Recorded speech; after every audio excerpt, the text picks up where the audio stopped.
Parang napakadali lang para kay Titing Manalili ang makalaban ng mga player sa ligang labas. Talagang mamaw itong literal point guard mga boss. Pinagsasalaksakan at kinakain lang ang mga kalaban. Hindi mapigilan mailang beses na nakapagtala ng end one basket. At syempre hindi mawawala ang kanyang signature move na no look pass. Harold Alarcon ng UP Fighting Maroons nagpaulan na naman ng 3-pointer.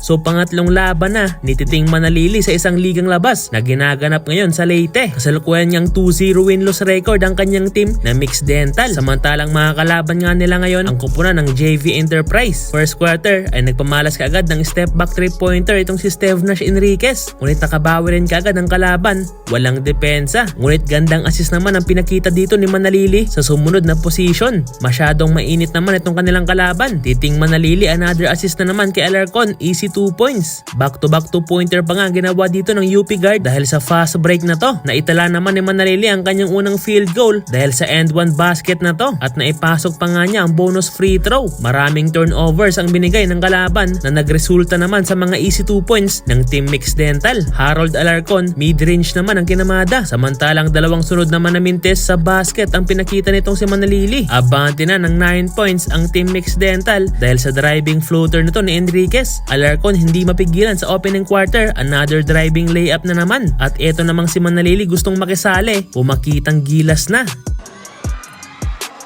30-19 sa pagtatapos ng first quarter. Lamang ang Team Mixed Dental. No look pass naman ang panimula dito ni Manalili sa second frame at sinundan pa niya yan ng another end one basket sa transition.